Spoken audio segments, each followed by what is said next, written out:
मैं management point of perspective से बता रही हूँ कि हमारा जो आउटरीच है, we have a team which actually goes to the territory, वो गाँव में जाके पेशेंट्स से मिलती है, हमारे डॉक्टर जाते हैं वहाँ पर, देखते हैं पेशेंट्स को, और जो वहाँ पर उनको लगता है कि इस पेशेंट को इन्वेस्टिगेशन की ज़रूरत है, कुछ प्रोसीजर करने की ज़रूरत है, they are called to this hospital and उनका जो भी ज़रूरत होता है ट्रीटमेंट वो हम कर लेते हैं। किस एज ग्रुप का क्या चाहिए एंड ऑल दैट वो डॉक्टर हितेश ही बता पाएंगे।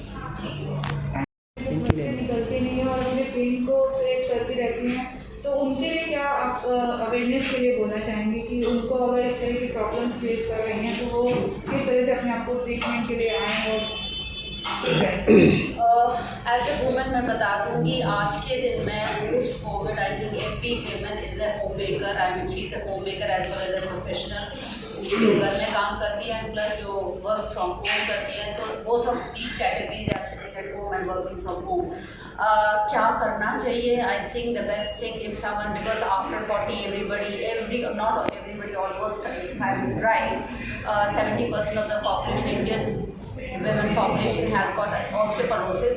So I think whenever there's an issue, they should come to the hospital, they should see an orthopedician and that way spine surgeon, eat a well balanced diet. I think that is what is needed.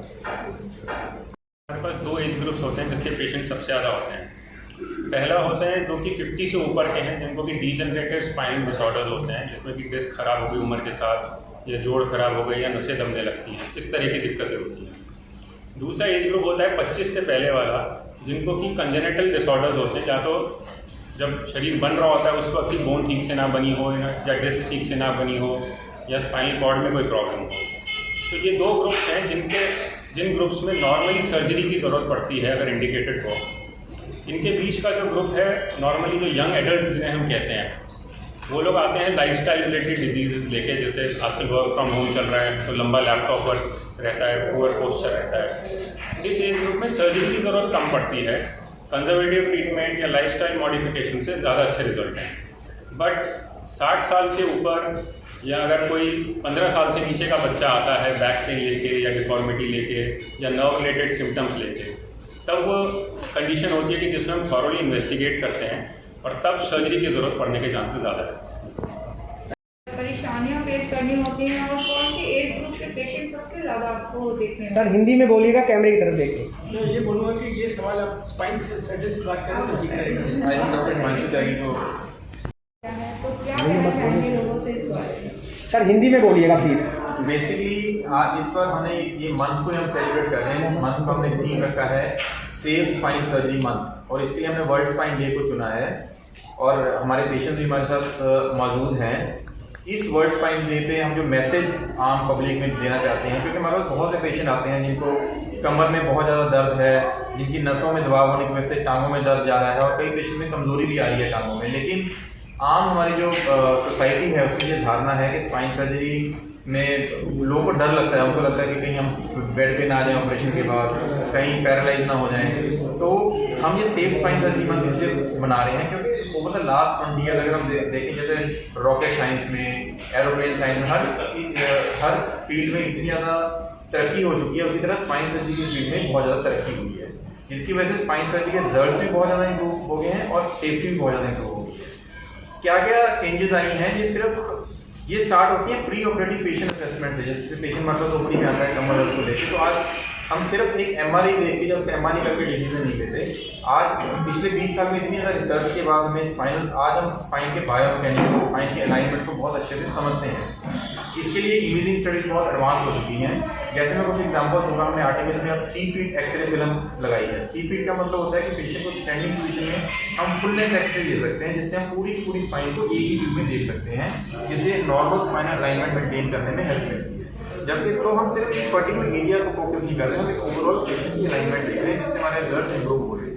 उसी तरह different position में x ray किया जाता है, क्योंकि spine एक fix structure, flexible structure है। तो आगे झुकने पे स्पाइन में क्या चेंजेस आ रही हैं, पीछे झुकने में क्या चेंजेस आ रही हैं, उसको बोलते हैं एक्सेसिव फ्लेक्शन, एक्सेसिव एक्सटेंशन, तो वो भी किए जाते हैं।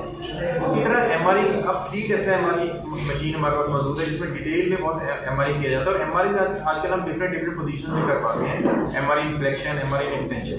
उसी तरह मल्टी स्लाइस सीटी स्कैन, जिससे हम स्पाइन में जो जोड़ होते हैं स्पाइन की जोड़ों को, उसकी अलाइनमेंट को अच्छे से समझ पाते हैं।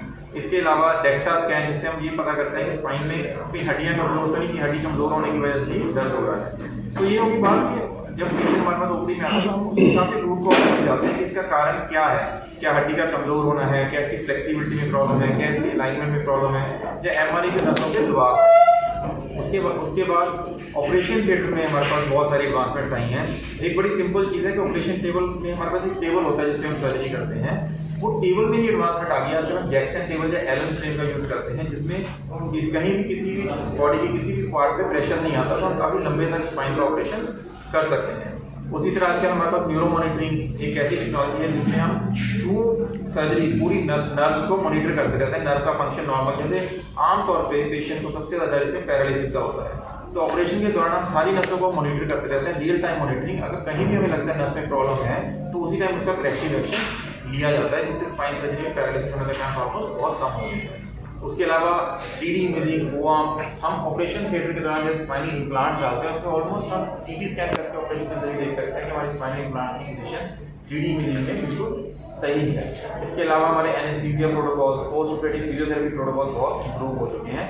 तो इन सबको रखते अगर हम देखें तो ओवरऑल स्पाइन सर्जरी नंबर 1 बहुत ज़्यादा सेफ हो चुकी है और बहुत ज़्यादा सक्सेसफुल हो चुकी है। तो मेरा ये संदेश है कि जो पेशेंट डरे हुए हैं वो एक 20 साल 30 साल पुराने जो रिजल्ट है उस पर जो हमारी सोसाइटी में धारणा है उससे बाहर निकलें और अपने एक डर के कारण दर्द में जीवन व्यतीत करने की जरूरत नहीं है। वो अपनी असेसमेंट कराएं, जो भी उनके पास ऑर्थोपेडिक या जो भी स्पाइन सर्जन उनके आसपास हैं उनसे डिटेल्ड असेसमेंट कराएं ताकि वो अपना दर्द रहित जीवन व्यतीत कर सकें।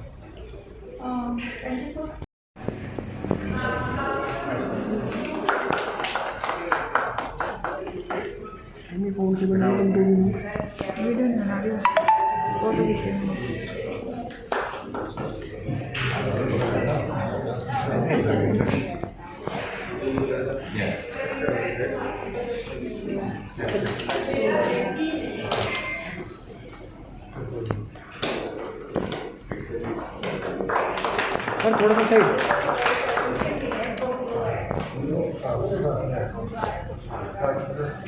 सर, एक ग्रुप फोटो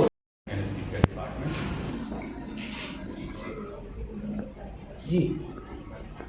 प्रांजलि कौर, मैं मेडिकल स्टूडेंट आर्टिमिस हॉस्पिटल की हूँ and we are very lucky that we have such clinicians amongst us who are giving actually best of the outcomes to our patients.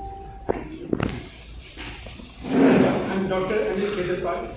I'm the Deputy Medical Director of the hospital and Head of Transfusion Medicine. On this occasion of World Spine Day, I would like to congratulate our spine surgeons and the team of spine surgeons for doing an excellent job and bringing smiles to patients for the pain that they possibly have got due to spinal problems. So I request the spine surgeon team to take over from here. Thank you. I'm Dr. Hitesh Garg. I'm heading ortho spine surgery at Artemis Hospital.